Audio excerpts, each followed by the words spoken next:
Hinamatsuri. It's weird as far as genres go. It's certainly a comedy, a bit of a slice of life. I mean, what isn't though? It's got psychic powers, so a little supernatural. It's got a gangster in it, but it kind of feels like Gintama ish style comedy with just like the out of nowhere semi wackiness. I'm just gonna get into it. So it starts off with what I thought was a martial arts demonstration, but based on the rest of the episode, I'm gonna guess it was an actual fight between somebody in a green martial arts uniform and a bunch of people in a tan martial arts uniform, and then it flashes back to 3 years, and we won't get back to that martial arts stuff in this episode. So it's some vase collecting gangster having some wine, appreciating his collection, and then a portal opens in this like about 2 foot tall, maybe a yard tall egg drops on his head. Metal egg with a human face on it, and the face looks real. It's kind of popping out of like the face of the egg, and he's just like, "All right, that didn't happen." He goes to bed, so it's just laying on his floor. When he gets up the next morning, has a nice, calm, peaceful morning routine. Showers, makes breakfast, sits down to eat. It's still there. It's still staring at him. Now it starts talking. It's like, "Yo, can you undo my restraints?" He's like, "What are you fucking talking about?" And it's like, "Yeah, flip me over and hit the button, boy, and let me out of here." And he's like, "Fine, fine, I'll do that." So he does it, and it's a naked girl. I mean, you only see him from the back, and there's like, it's a child, so there's no boobage. But you find out later that it's a girl, and it has psychic powers. Someone is like, "I need clothes." Like immediately after he lets him out, it's like, "Who the fuck are you? What are you doing here? Just because you're a kid, you think you can like get off making these demands?" And it levitates all of his vases, his collection of expensive vases, and breaks them. He's like, all right, fuck, fuck, fuck. Fine, I'll get you clothes." And he somehow has clothes that just fit her, because she gets like full pajamas or something. But whatever. So he's cleaning up all the vase pieces, and he's like, you could at least help with this." And she levitates all of his vase pieces into the combustible garbage, because that's a thing in Japan, combustible and non-combustible garbage. And he's like, "You can't just put vase pieces, non-combustibles, in the combustible garbage. What are you, a monster?" And like he's halfway through that argument when he's like, she could just use its like powers to kill me. It doesn't look like I haven't seen anything that she can't do yet. I should chill out. So he pretty much just starts giving in to whatever she wants. And the kid doesn't know how to do anything. It's like it takes a shower and it gets dressed and its hair is all dripping. He's like, you have to dry your hair, and it's like, what? And all sorts of other stuff. So they go out to buy her clothes because I guess he only has one outfit of middle school kid, junior high clothes. And so yeah, she pretty much wants everything, and she's like, "I want this, I want this, I want this, I want, I just all these clothes are cute. I want this entire rack of clothes." And he's like, "You can't just demand whatever you want." But then she like psychically twists his arm behind his back, and he's like, "All right, all right, all right, all right, all right, fuck." And then he's like, "Where should we go for lunch?" And she's like, "I want high-end sushi or Kobe beef." The kid doesn't know how to dry her clothes, but she knows what fucking Kobe beef is. So watch out. And then she's watching the news and they're talking about school, and she's like, "I want to go to school." And he's like, "All right, if you want to go to school, you need to show me that you cannot use your powers." And she's like, "Cool, got it, can do."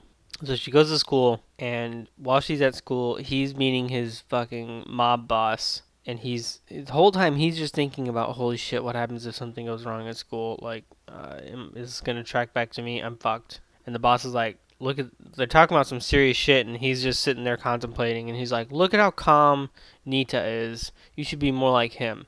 And then she's in school just sleeping the whole time. She never gets called on. She's just sleeping.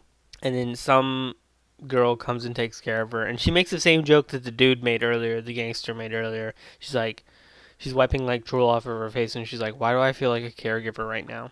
I don't know if that's gonna come back around, or if that was just like a callback joke, or if that's gonna be like part of her powers is you kind of feel like you want to take care of her. I don't know. That'd be interesting. So it turns out if she doesn't use her powers, she loses control of them. Like they go haywire, not she loses the ability to use them. She divulges this right before it happens in his apartment, so it like wrecks up his living room, destroys the rest of his vase collection. And he's like, "Fuck, why didn't you tell me this? And she's like, you didn't ask.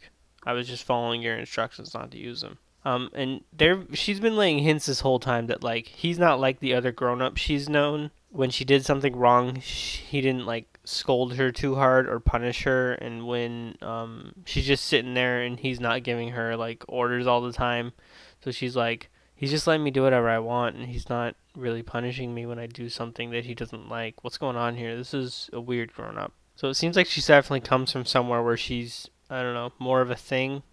And you get more of this when the boss asks him to develop a plot of land, like remove all the trees and set it up for something to be built on it. Don't know why. Don't know why yet. But he's like, all right, here's an outlet for your powers. Rip up all these trees and fill in all the holes with dirt, like roots and all. And then he's like, holy shit, that was easy for you. Could you rip all the bark off these trees and make them look like processed logs? And she's like, yeah, fine. And he's like, holy fucking shit. All right. I'll keep trying to find outlets for your power that help me.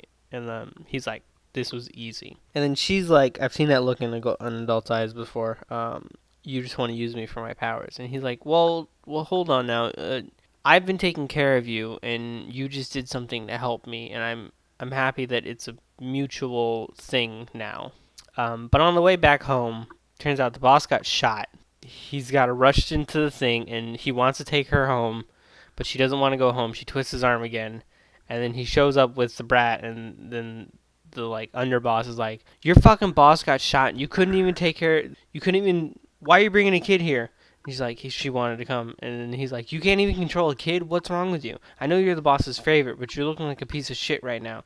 Here's a gun. Go kill the guy that did this. So he goes to try and kill the guy. He just leaves her there at the fucking his mob hideout, and he's contemplating going in there and killing them. He's like, there's a whole fucking fleet of people in there. I need to kill their boss. I need to shoot their boss because they shot our boss.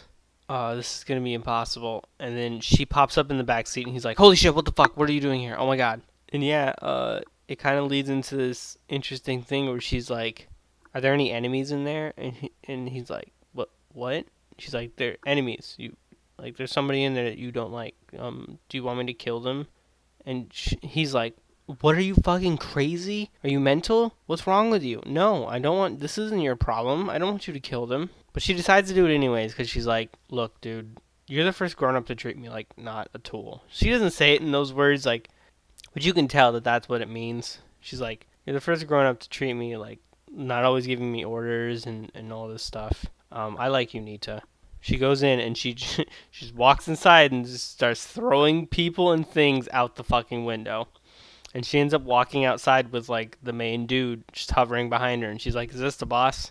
And you cut to him at his gang headquarters and they're like, holy shit, you took out the entire gang single-handedly. I acknowledge you as our top soldier now. I'll have more jobs for you in the future. And he takes her out for a reward of ikura, which is fish eggs on rice. And they pretty much settle into daily life. I definitely think this is going to be an interesting one.